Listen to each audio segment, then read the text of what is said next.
The energy is definitely there because Fresno State, we see them as a rivalry, and they beat us last year and we went the oil can back. And we needed this bye week to pretty much just heal up all the nicks and bruises. So we're going into practice today with a lot of energy. Can you tell the difference from last week compared to, during the bye week, it felt like Coach was saying that energy level wasn't as high. Obviously, it's a bye week and there's no game to get excited about, but this week, with that being there, is that the main difference? Yes, primarily that is the main difference. We're supposed to practice 100% all the time, but like younger guys, as freshmen and sophomores, underclassmen, they don't see the overall big picture. So they just like to take plays off, not be fundamentally sound. But since the game is just around the corner, everybody's going to be fundamentally sound on their assignments. Get ready to go. Coach Long described the week as kind of like training camp, just going back to basics. What do you guys kind of learn about yourselves during the week? Anything you guys went back to just to fix or anything like that? Just individual stuff? Well, yeah. Well, just basically just going back to the basics, like me being a DB, like work on just leverage and technique and just being fundamentally sound on that so I can speak for it. Coach is saying that this game might end up being a shootout. Quinn, for you, do you feel like you're prepared and you have an experience to deal with that kind of game, just back and forth kind of battle through the air?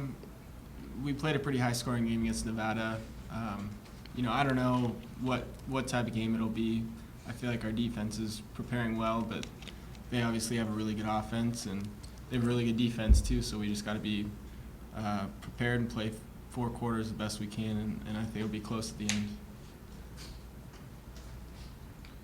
Cody, we've seen some varying turnouts in terms of attendance. Oregon State was pretty good. Nevada was pretty sparse, and granted that was on Friday night. How much do you think the fans influence you guys out there?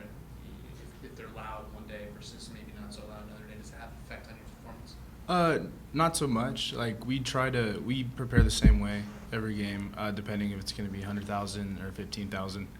We try not to let that. That's completely off to the side. If we let that worry us, that's dumb. So we'll just completely put that on the side. That's not what we need to worry about. We need to worry about us. So we don't worry about the crowd. Is it disappointing though? I mean, kids dream about making the big play, in front of the roaring crowd when it is a little underwhelming. Does that make it a little less fun, maybe? I mean, like, preferably we'd like to have more people, but in the end, the notch under the win column is all that really matters. If there's 10,000 people there and we win, I'd much rather have that than a full sold-out crowd and a loss. So.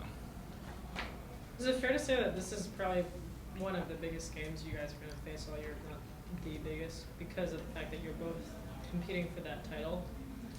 I mean, last year, you guys went up there and it was really close and they came in and beat you guys again. What do you you get more up for this game in terms of just what it means and the fact that they're ranked 15 in the country, 17 in the country right now? Yeah, this is basically what our season's going to come down to, basically. If obviously we're not going to give up if this game doesn't go our way. If we do, if we win, it's going to be a huge up for us. But it's the next game. We want to win the next game, and this one just has a little bit more contention than the rest at the moment. So. Can you talk about the challenge of getting after their quarterback? The guy's pretty good. Yeah, he's really good. He's really good. He releases the ball fairly quickly. So even if most of the times if you get a nice pass rush, the ball's going to be gone. So it's got to be a whole defense effort. We got to get there fast, help the DBs out, all that good stuff. It's got to be a big mesh of just getting after them. Eric, talk to that a little bit. I mean, he has to kind of set the table for you guys, for the passing. In terms of his rush and trying to put pressure on, and it's coming out fast. Yeah, 3-3-5 defense is merely disguised, pretty much to put pressure on the quarterback and put the DBs in the best position to make the play. Because if you get pressure on the quarterback, then obviously he's going to throw an off ball and not put us in position either to get an interception or a breakup or a PBU. So the pressure is definitely important. It's the key to our defense. Seems like you guys have struggled just in defense in the red zone this year. 19 tries that people have had, they've scored in the red zone every time. What do you think is the issue when it gets down to like that part of the field? I mean, at the end of the day, it just goes solely back to technique. That's why we have this bye week, to just get our technique right, just be fundamentally sounds on our assignments. Is there a problem with sort of finishing? Like, I mean, I feel like on both sides of the ball, you guys haven't had that complete game yet where it's 4 quarters and go. Well, yeah, we do need to work on finishing more, but you guys should be able to see that this weekend. Definitely.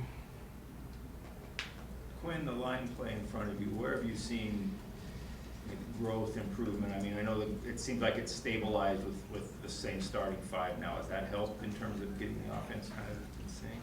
Yeah, I think they feel good with each other, and they trust each other and know that they can pass off blocks, and they'll have, the guy next to him will have his back. And they've just done a really good job watching film and studying certain blitzes. They know if a guy's going to twist, and so they've done a really good job preparing and then executing in the game.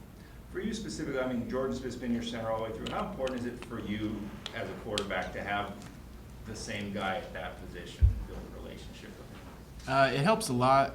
You never have to worry about the quarterback center exchange when you got a guy consistently there. And also, he's really good with his calls. So it's nice having him go up there, and then, he's going to make his call right all the time. Quinn, how's your rapport developing with your receivers? You got a few starts under the belt now. I think it's gotten better since the first week up until now, and hopefully we can continue to get better. What are you seeing in Ezel's development this year? I think he's a great player.